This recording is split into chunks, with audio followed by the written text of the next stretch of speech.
সুপ্রিয় দর্শক, আসসালামু আলাইকুম। আজকে আমি ভিন্ন একটা রেসিপি নিয়ে আপনাদের সাথে হাজির হয়ে গেলাম। আশা করছি রেসিপিটি ভালো লাগবে। ভালো লাগলে চ্যানেলটি সাবস্ক্রাইব করে পাশে থাকবেন। আজকে আমি কাঁচা আম দিয়ে দুই ধরনের আমসত্ত্ব বানিয়ে দেখাবো। এখানে আমি 5টা আম ছিলে নিয়েছি। আমগুলো আমি গ্রেট করে নেব। এভাবে গ্রেট করে নিলে আমগুলি তাড়াতাড়ি সিদ্ধ হয়ে যাবে। আপনারা চাইলে আমগুলি পাতলা করে কুচি করে নিতে পারেন, অথবা আপনাদের পছন্দ অনুযায়ী পিস করে সিদ্ধ করে নিতে পারেন। এখন কিন্তু বাজারে অনেক আম পাওয়া যাচ্ছে, তো সেটা দিয়ে আপনারা আচার অথবা আমসত্ত্ব তৈরি করে সারা বছরের জন্য সংরক্ষণ করে রেখে দিতে পারেন। আমগুলো কাঁচা এবং পাকা দুটো মিক্স ছিল। গ্রেট করার পরে আম থেকে কিছু পানি বের হয়েছে। এর সাথে আমি 1 কাপ মতো পানি অ্যাড করে কড়াইতে দিয়েছি সিদ্ধ করার জন্য। আমগুলো সিদ্ধ করতে 8-10 মিনিটের মতন লেগেছে। দেখুন একদম সিদ্ধ হয়ে গেছে।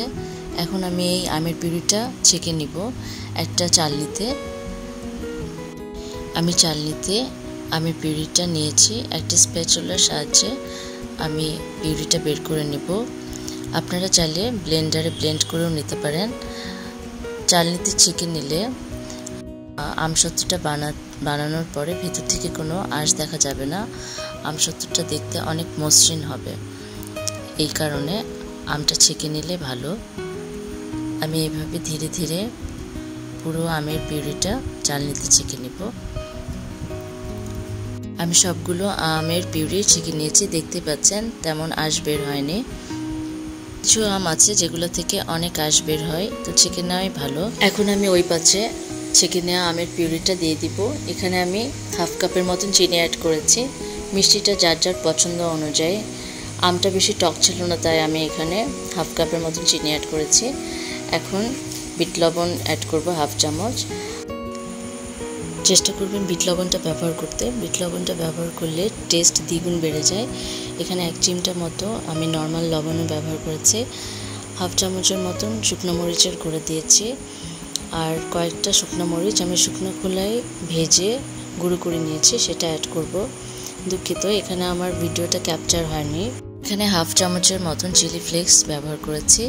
এখন আমি হালকা করে নেড়ে চেড়ে সামান্য আমের পিউরি একটা প্লেটে নিয়ে নিব।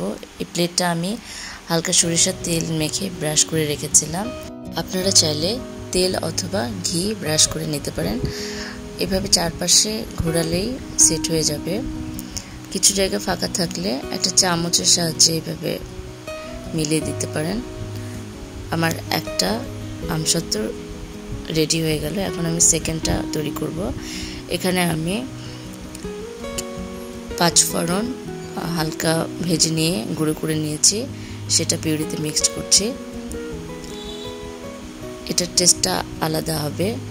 এখানে আমি ধনে গুঁড়া, জিরা গুঁড়া কিছুই অ্যাড করিনি, শুধু 5 ফোড়নটা হালকা গুঁড়ো করে নিয়েছি ভেজে।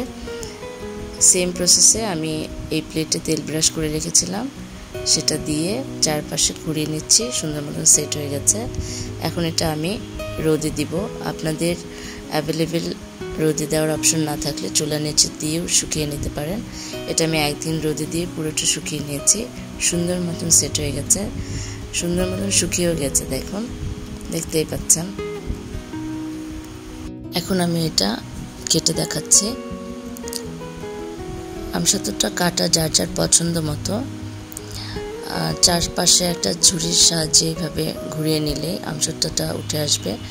নিচে তেল মাখানোর কারণে খুব সহজেই উঠে আসছে। দেখুন, এটা একদম সুন্দর স্বচ্ছ, 2 সাইডেই সুন্দর মতন শুকেছে, দেখতেই পাচ্ছেন। আমার আমসত্ত্বটা খুব বেশি মোটা হয়নি, আবার বেশি পাতলাও না।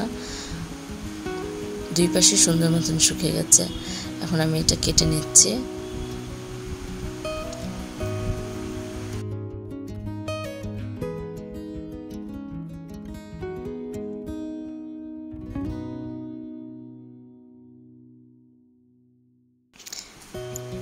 বাকিটাও এভাবে কেটে নিব। এটা অবশ্য অনেক বেশি পাতলা হয়েছে, অনেক স্বচ্ছ। আপনারা চাইলে আরেকটু মোটা করে করতে পারেন। আমার এটা রোদে শুকানোর পর আরও পাতলা হয়ে গেছে। এটাও আমি এইভাবে কেটে নিচ্ছি। খুব অল্প কিছু উপকরণ দিয়ে তৈরি হয়ে গেল আমার 2 ধরনের আমসত্ত্ব রেসিপি। দেখুন কতটা সুন্দর হয়েছে।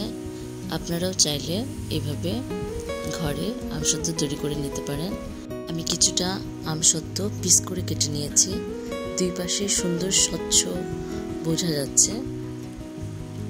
খুব বেশি মোটাও না পাতলাও না, মিডিয়াম ভাবে আমসত্ত্বটা তৈরি করেছি। আপনারাও চাইলে আমসত্ত্ব এইভাবে তৈরি করে একটা এয়ারটাইট বক্সে ফ্রিজে রেখে দিতে পারেন সারা বছর জুড়ে।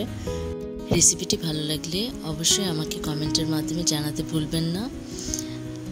আর আমার চ্যানেলটি যারা এখনও সাবস্ক্রাইব করেননি তারা জলদি চ্যানেলটি সাবস্ক্রাইব করে পাশে থাকবেন। আজকে এই পর্যন্তই। আল্লাহ হাফেজ।